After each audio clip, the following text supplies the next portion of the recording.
She said she needed space to grow. I gave her Paris. She used it to fall in love with someone else. Paris wasn't supposed to break me. I had pictured everything: sunset by the Seine, her favorite red wine, a ring tucked into my coat pocket, and a question I'd rehearsed 100 times. Instead, I stood beneath her rented apartment window in the Marais, staring up at the shadows moving across the curtains, two shapes, not one. We'd been together since college. Emma was the kind of girl strangers wrote poetry about. The kind of beauty that disarmed you, not because it was loud or showy, but because it made you feel like you'd known her forever. We met at a bookstore, of all places. She was arguing with the cashier about Rilke translations, and I was behind her in line, holding the same book.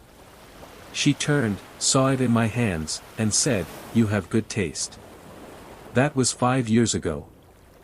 When she got the opportunity to study art history in Paris for 3 months, I was the one who encouraged her to go. "It'll be good for you," I said, even though the idea of being apart that long knotted my gut. We FaceTimed every night at first. She'd show me the view from her apartment, the tiny cafe down the street, sketches she'd done of the Notre Dame rooftops. I missed her like a limb, but seeing her smile kept me breathing. But then, she started canceling calls. Bad Wi-Fi. Long museum hours. Late studio nights. I believed her. Of course I did. But I started waking up at 3 a.m., reaching for my phone, rereading her last message, hoping for a new one. Nothing. I told myself it was time zones. Exhaustion. I told myself a lot of things. Until her best friend Zoe slipped up. "Did Emma tell you about Jacques?" We were grabbing coffee, Zoe and I. She looked up over her cappuccino, eyes widening when she saw my confusion. He's just this guy in her art program. French. Kinda intense. Always talking about brushstrokes and death. You know the type. I didn't. But I would soon. That night, I booked a flight. A one-way ticket. I didn't tell her. It was supposed to be romantic. Surprise her in the city of love. Take her to the Pont Alexander III. Pull out the ring. Ask her to marry me. Instead, I arrived on a cold Thursday afternoon in November. Paris was gray and wet, the kind of cold that seeps into your bones. I took a taxi to her address and sat at a cafe across the street, pretending to sip espresso while watching her building. At 7:03 p.m. she walked out. She looked different.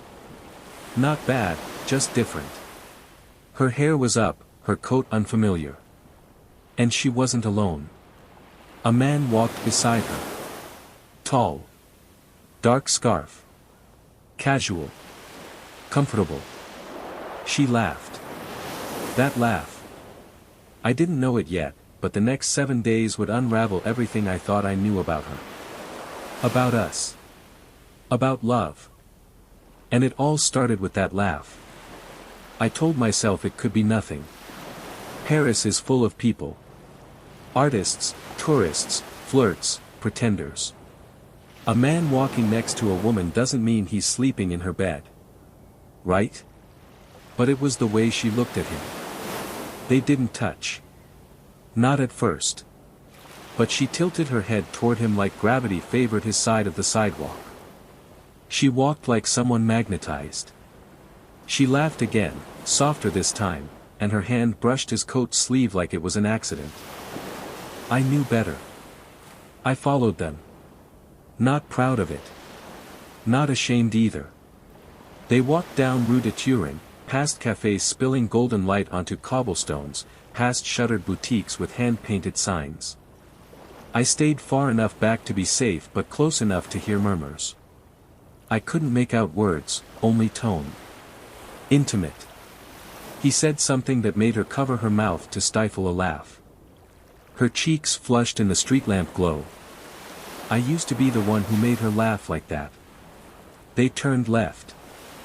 Rue de Filles du Calvaire. My hands were sweating, even in the cold. Then they stopped outside a restaurant. A tiny bistro.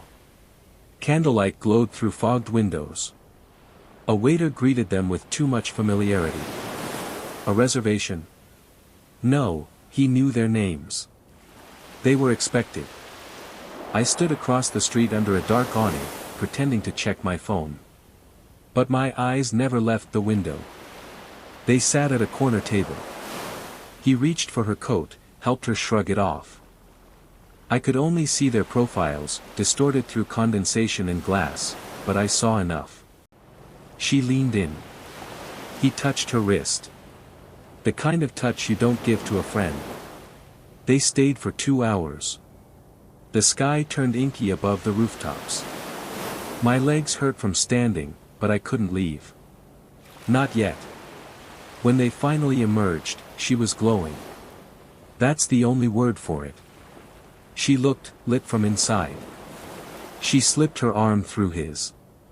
And that was it. Not subtle. Not questionable. Not maybe. Confirmation. I didn't cry. I didn't rage.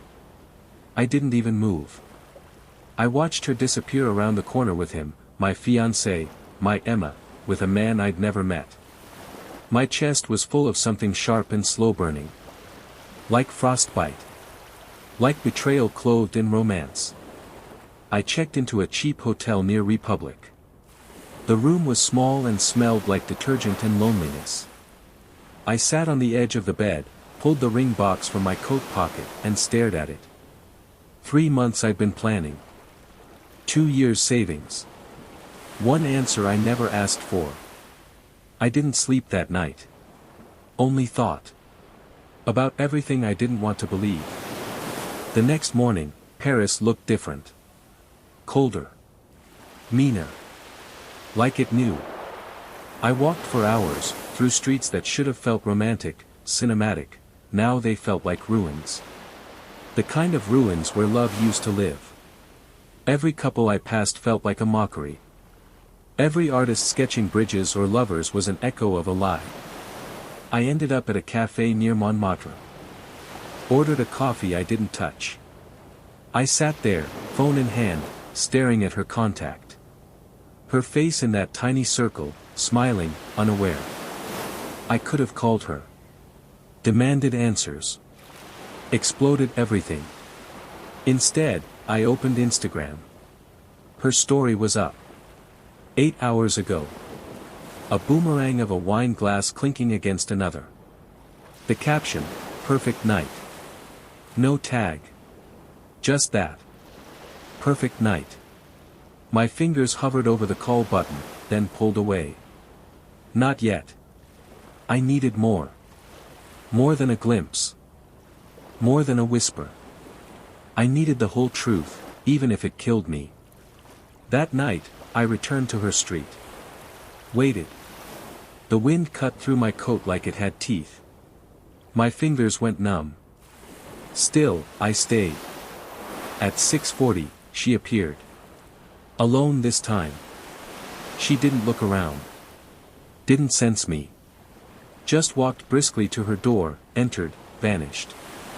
Curtains closed. I crossed the street. The building's intercom buzzed when I pressed 3B. I didn't speak. Just listened. Nothing. I walked the block. Waited. Returned. And then I saw him. The man from last night. Jacques. He exited a side alley, holding a bouquet of tulips. Casual. Effortless. Like this was normal. Like this wasn't betrayal wrapped in petals. He rang her buzzer. This time, the door clicked open almost immediately. He disappeared inside. I leaned against the wall, staring at the old bricks, feeling something unravel inside me. My pulse was slow, but my mind was racing. I felt, separate from myself. Like I was watching it all happen from above. A few minutes passed. Then a shadow appeared in the window. 2 figures. One taller. One smaller. Moving together. A curtain pulled slightly aside. Her hand. I recognized her hand. She kissed him. On the cheek. Then the lips. The curtain fell. My stomach twisted so violently I nearly doubled over. I left. No plan. Just movement. Somehow, I found myself at the Seine. The water moved slow and silent. Tour boats passed, lit with soft yellow bulbs, carrying people who believed in love. Who believed they were safe. I wanted to be one of them. I sat on a bench and took out the ring again. The light caught the diamond, refracted it into 1,000 tiny lies. I imagined sliding it onto her finger. Her tears. Her yes. The way we'd planned to tell our families. And now. Now I didn't know what story I was living in. The cold finally forced me up. I returned to the hotel and lay on the bed, fully dressed. Sleep came like a thief. Fitful. Harsh. I dreamed of Emma. But it wasn't her face. It was her back, always walking away. The next morning, I bought a notebook. I needed somewhere to put the madness. A place for the confusion, the fury, the aching disbelief. My hands trembled as I wrote down the date. November 12th, the day I became someone else. I walked the city like a ghost. Not a tourist. Not a lover. Not a man preparing to propose, but one unraveling at the seams. Every corner whispered her name. Every shadow threatened a memory. I wrote as I walked.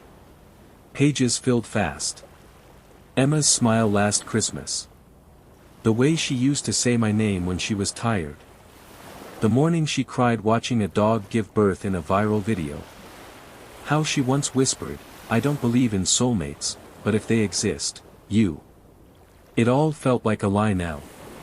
By sunset, I found myself outside her building again. Not because I planned it. But because some part of me hadn't accepted it yet. Some part still thought I could knock, and she'd open the door alone. Cry. Say sorry. Say it meant nothing. Instead, the lights were already on. Shadows moved. And then I saw it. Jacques. Shirtless. He moved through her kitchen like it was his. Like he belonged there. Pouring wine. Laughing. Then Emma.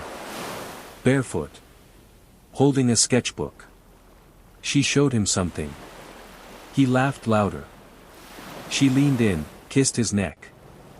I didn't realize I'd been holding my breath until I staggered backwards. My chest refused to expand.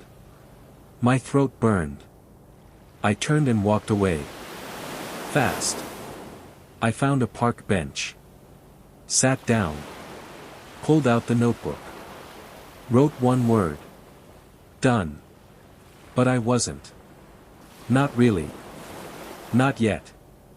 I stared at the ring again, still in my coat. Still waiting for a story it would never be part of. I made a decision. Not to confront her. Not to beg. But to end it the way it began. With a letter. I checked out of the hotel the next morning. Took the metro to Rue de Rivoli. Bought a cream-colored envelope. Heavy paper. Clean lines. No creases. I wrote slowly. With purpose. Emma. You once said Paris would change you. I didn't realize it meant erasing us. I came here to ask you a question. Instead, I got an answer I never wanted. You chose your path. Now I choose mine. Goodbye. I signed my name. No love. No bitterness. Just the truth. I walked back to her street one last time. My hands didn't shake as I slid the envelope under her door. I left the ring inside, pressed into the fold of the letter like a forgotten promise. And then I walked away. Not quickly. Not dramatically. Just away. As the bells of St. Paul rang overhead, I felt something in me begin to exhale. It wasn't over. Not yet. But something inside me had begun to survive. I didn't go home right away. There was nothing waiting for me in Chicago except an apartment full of her things, her scent on the pillows, the sketch she drew of me half asleep on a Sunday morning still framed in the hallway. I couldn't face that. Not yet. So I stayed in Paris. Not in the city center. I moved to a small guest house in Montreuil, east of the city. The kind of place no tourist guide mentions. The kind of place people go when they want to disappear without drama. The woman who owned it, Madame Rousseau, didn't ask questions. She handed me a key and said, "Sometimes Paris is quieter from a distance." I stayed 10 days. I walked. I wrote. I watched the rain slide down windows in cafes where no one spoke English. I stopped answering messages. I let my phone die. Friends back home would assume I was busy with the proposal. That everything had gone well. Let them. Every day, I found a new corner of the city to mourn in. A different bench. A different bridge. The city didn't care. That was its mercy. You could fall apart here, and Paris would go on lighting candles and pouring wine. But the pain didn't fade. It shifted. I stopped thinking about Emma with Jacques. That image hardened into something sharp and distant, like a scar that still twinges but no longer bleeds. Instead, I thought about what came before. About the quiet betrayals we both ignored. The nights she stared at her phone instead of at me. The way I buried myself in work instead of asking her why. The way we'd stopped saying, "I love you," like we meant it. I realized something, sitting on a cold stone step outside a boulangerie one gray afternoon. She didn't cheat on me in Paris. She left me long before the plane took off. Paris was just where the truth showed up with a face and a name. On the 10th day, I went back to the Marais. Not to see her. I stood across the street from her building. The same cafe. The same table. I ordered espresso, like I did that first night, and watched the door. This time, she didn't come out. And I didn't wait. I wrote one final entry in the notebook. I came to Paris to ask her to be mine forever. I left knowing I was never hers to begin with. Then I closed it. Left it on the cafe table. A stranger might find it. Maybe a romantic. Maybe a skeptic. Maybe someone who needs to know they're not alone in their quiet heartbreak. But I was done writing about Emma. It was time to go home. Coming home felt like walking into a house someone else used to live in. Nothing had moved. Not the keys on the hook by the door. Not the shoes we always tripped over. Not the wine glasses drying beside the sink. And yet, everything felt foreign. I dropped my bag and just stood there. Let the silence stretch. The heater kicked on. A car passed outside. Life had kept going in my absence. It hadn't noticed I'd left with a ring and come back with a ghost. Her things were still everywhere. The scarf she always wore when it rained. The books with her notes in the margins. The playlist she made for slow mornings was still paused on our speaker. Last song played, "Fade Into You." The irony wasn't lost on me. I should have packed her things. I should have started the process of extraction. That's what a betrayal demands, right? Clean cuts. Cold air. Distance. But I couldn't do it. Not yet. Instead, I wandered room to room like I was visiting a museum of our past. Every item carried a memory. Every corner, a version of us I couldn't bear to erase. I finally stopped in the bedroom. That sketch, the one she drew of me on a rainy Sunday, still hung on the wall. Pencil lines, soft shading. My mouth half open, a book in my hands.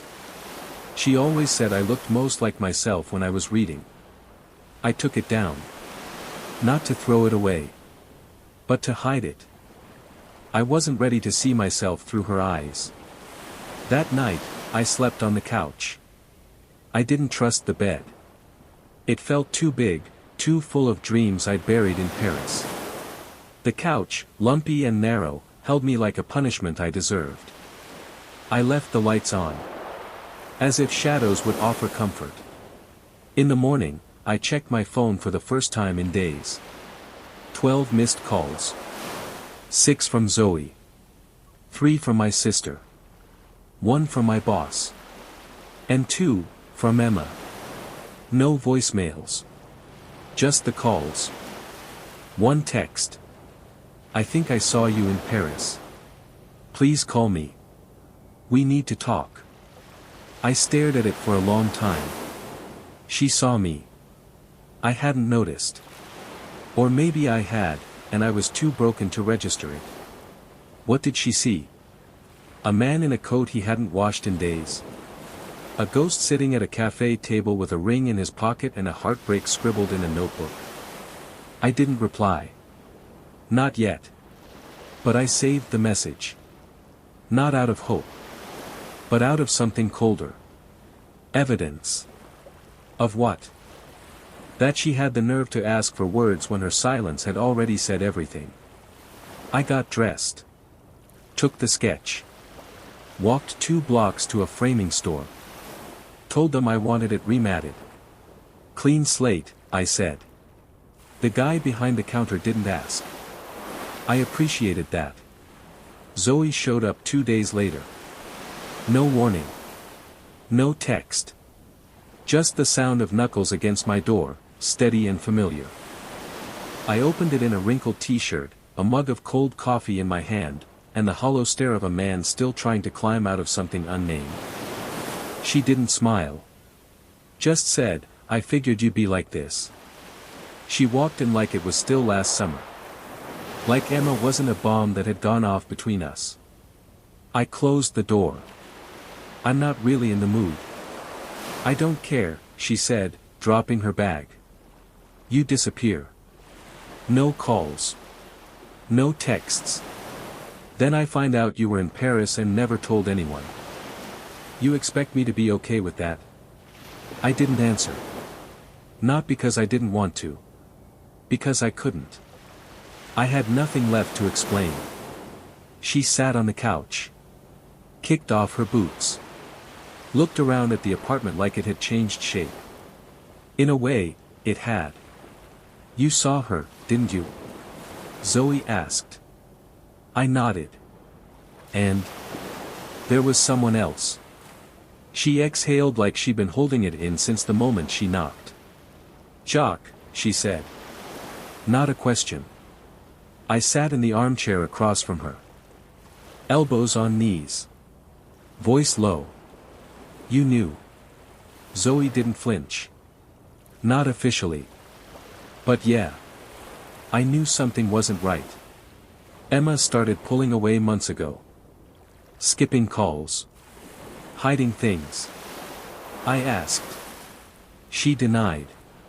Over and over. So why didn't you tell me? Because I didn't have proof, she snapped. Because I wasn't sure. And because part of me didn't want it to be true. You two worked it. You were the blueprint. I swallowed hard. Looked at the floor. She saw me, I said. One night. I didn't know. But she texted after. Said she thought she saw me in Paris. Said we needed to talk. Are you going to? I didn't respond right away.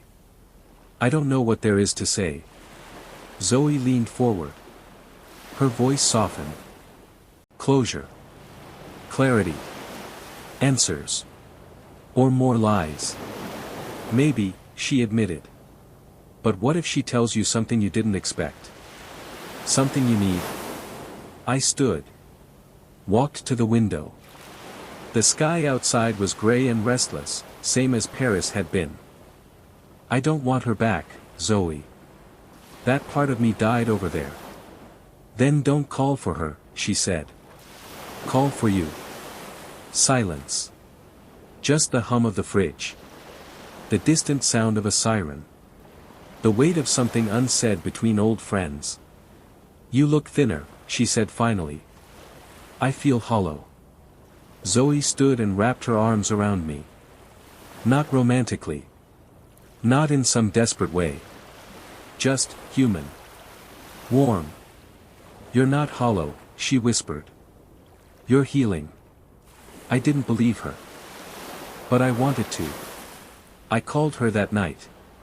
My hands shook dialing the number. The kind of tremble that starts in your ribs and radiates out, like a warning. I nearly hung up twice before it rang. She answered on the second ring. Hello. Her voice was smaller than I remembered. Tight. Like she'd been holding her breath since Paris. It's me, I said. Silence. Then, I wasn't sure you'd call. Neither was I. Another pause. I could hear something in the background, traffic, maybe. Or wind. Or just the sound of her life continuing without me. Where are you? She asked. Home. Can we talk? In person? I hesitated. Every instinct told me no. That I owed her nothing. That Paris had been the final word. But another part of me, the part that still needed answers, whispered yes. Tomorrow. 5 p.m., same place we met. She exhaled, a shaky sound. Okay. I hung up. The next day, I arrived early. The bookstore. Of course it had to be the bookstore. 5 years ago, she had turned to me with that Rilke in her hand and said, "You have good taste." Now, the irony was bitter. She arrived 10 minutes late. Same coat. Same eyes. Different presence. Like someone wearing a version of herself she didn't quite fit into anymore. You cut your hair, I said. She nodded, nervously brushing it behind her ear. It was impulsive. We sat on the bench outside. Neither of us spoke for a while. Then she said, "I owe you an apology." "No," I replied. "You owe me the truth." Her eyes filled instantly. She looked away. "I didn't mean for it to happen." "You never do." "He made me feel seen again," she whispered.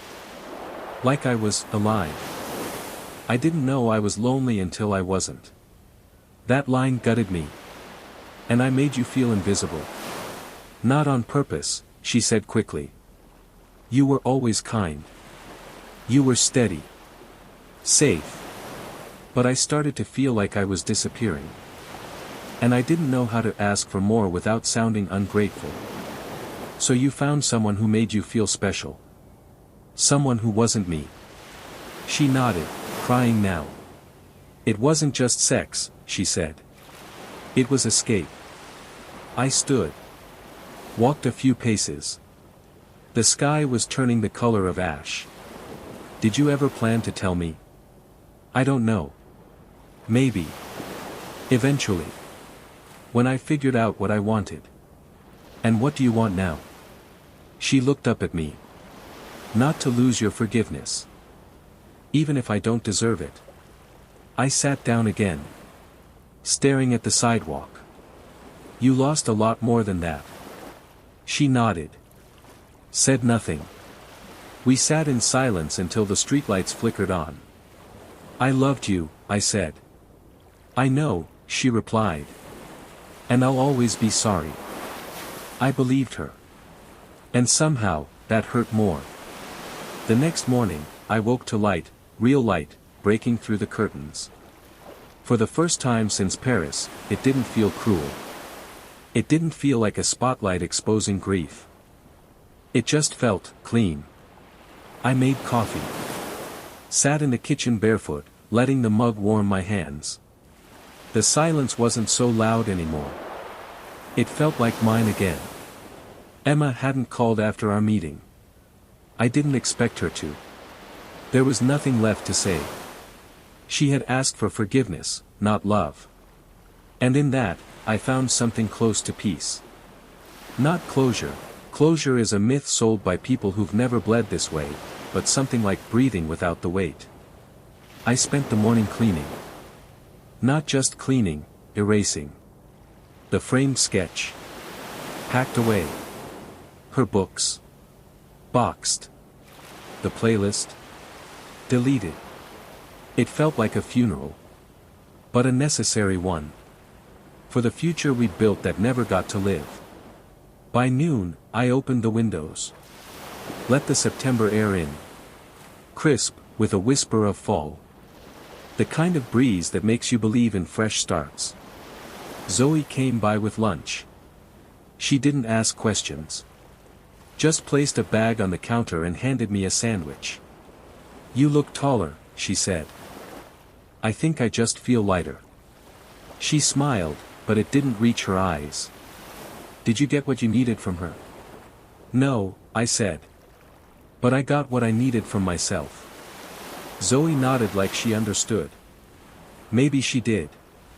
We ate in silence, the kind between people who don't need to fill the space with noise. Later that night, I took a walk. Downtown. Past the old bookstore. Past the cafe where Emma once told me she wanted kids, 2 of them, maybe 3. Past the street where we first kissed under Christmas lights that flickered like blinking stars. I stopped at the river. Watched the water move. Life doesn't pause for heartbreak. It just shifts. I pulled out my phone. Opened a new note. Typed slowly. "If you're reading this, maybe you've been broken too. Maybe someone promised you forever and gave you goodbye. Let them go. Not because they didn't matter, but because you still do." I hit save. Then I looked up. The stars had started to come out. A few weeks later, I received a letter. No return address. Just my name, written in handwriting I'd recognize anywhere. Emma's. I stared at it for an hour before opening it. Some part of me thought maybe it was a mistake. A last grasp. An apology I didn't need. But curiosity, as always, is a cruel friend. I opened it. I'm not writing to ask for another chance. I'm writing because I need you to know something. It wasn't that I stopped loving you. It was that I didn't love myself enough to be honest. You were good to me. Too good, maybe. And I used that goodness as a place to hide my confusion. I thought Paris would give me answers. Instead, it just revealed the truth I'd been avoiding. I wasn't ready for the life you offered. I hope one day, you find someone who doesn't flinch at love. Someone who runs toward it with open arms. And I hope you never feel small again. You never were. There was no signature. Just space. White. Empty. Final. I folded the letter slowly and placed it in the back of my notebook. Not out of sentiment, but memory. It was part of the story, and I was finally learning not to rip pages out just because they hurt. Life moved on. Not quickly. Not easily. But forward. I started painting again. Not professionally. Just for me. For silence. For processing. My hands found comfort in the weight of a brush. I painted bridges. Rain. That alley in Paris where I first saw them. But I painted it empty. No shadows. No people. Just stone and light and the silence that follows impact. I met someone months later. Not in a flash. Not with fireworks. But with a quiet kindness. She asked questions that made me think, not perform. She didn't remind me of Emma. She reminded me of myself. Whole. Present. We took it slow. One evening, we walked past the same bookstore where it all began. I didn't flinch. I didn't ache. I smiled. Used to be my favorite place, I said. Is it still? I looked at her, hand in mine, city lights painting her eyes gold. Maybe again. Someday. And for the first time in a long time, I meant it.